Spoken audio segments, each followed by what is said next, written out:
The surface redressing of the stone used a pneumatic air chisel to remove the loose fragments from the surface.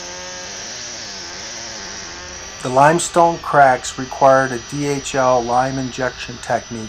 The technique involved drilling holes 3/4 of an inch apart into the crack 1/2 inch deep. Applying the distilled water to the crack injection holes to get the stone soaked down prior to injection. We want to inject, or we want to soak down the wall at least 1.5 inches on each side of the crack.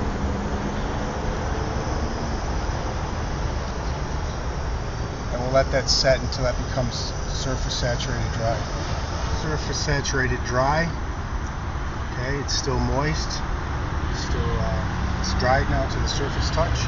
We're going to start the injection by inserting the needle into the first porthole, and we're going to watch for the material to come out the second porthole as we inject material into the crack.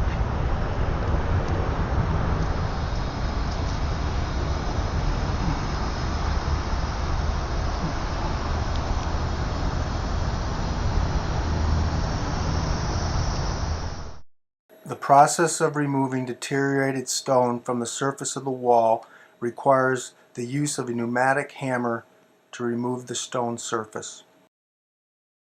We just finished removing all the mortar joints out of the wall in this panel on the east elevation of the old cathedral, and we're now installing the lime putty mortar in between the stone. You can come in and see I've just finished spraying the wall down. It started to take up the mortar, and waiting for the surface to become surface saturated dry before I start pointing.